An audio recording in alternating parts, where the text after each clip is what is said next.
అందరికీ హాయ్ అండి. ఈరోజు నేను వంకాయ పచ్చి శనగపప్పు కర్రీ చూపిస్తాను. చాలా బాగుంటుంది. వేడివేడి అన్నంలోకి కలుపుకోవచ్చు, లేదంటే చారన్నంలో నంచుకున్నా కూడా చాలా బాగుంటుందండి. ఒక్కసారి ట్రై చేయండి. మీకు ఇష్టం ఉంటే చపాతీలు కూడా నంచుకోవచ్చండోయ్. ఈ విధంగా ఒక్కసారి ట్రై చేయండి. కర్రీ మీకు కూడా బాగా నచ్చుతుంది. స్టవ్ వెలిగించుకొని కడాయి పెట్టుకొని కర్రీకి సరిపడా ఆయిల్ వేసుకొని ఒక కప్పు ఉల్లిపాయలు 2-3 పచ్చిమిర్చి కూడా వేసుకొని ఉల్లిపాయలు బాగా వేగనివ్వాలండి. ఆ తర్వాత ఒక కప్పు శనగపప్పుని ఉడికించుకోవాలి. రాత్రంతా నానబెట్టుకొని ఉడికించుకొని పక్కన పెట్టుకోండి.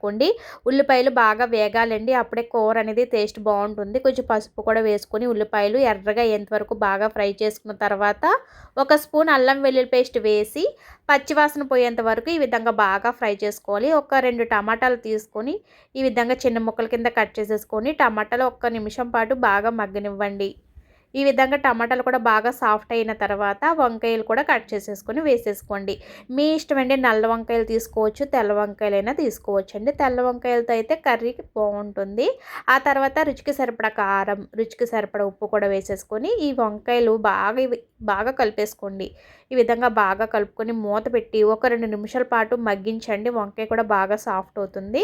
ఈ విధంగా వంకాయ కొంచెం బాగా మగ్గిన తర్వాత మనం ఉడికించుకున్నాం కదా శనగపప్పు, ఆ శనగపప్పు వేసేసుకోండి. మరీ ఎక్కువగా మెత్తగా కాదు, ఒక 50% వచ్చేంత వరకు ఉడికించుకోండి. ఇంకో 50% మనకి కర్రీలో ఉడికిపోద్ది అన్నమాట.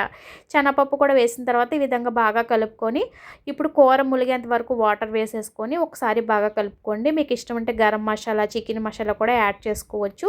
నేను కొంచెం గరం మసాలా అయితే వేసానండి. మీకు ఇష్టం ఉంటే కొంచెం కొత్తిమీర కూడా వేసేసుకొని స్టవ్ సిమ్లోనే పెట్టుకొని కర్రీ అనేది ఈ విధంగా దగ్గరగా అయ్యేంతవరకు ఉడికించుకోవాలి. మధ్య మధ్యలో కలుపుకుంటూ ఉడికించుకుంటే సరిపోతుందండి.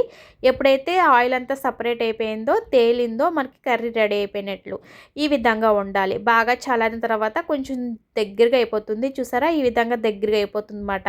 సో అంతేనండి, చాలా బాగుంటుంది. ఒక్కసారి ట్రై చేయండి. చపాతీలో కూడా చాలా బాగుంటుంది.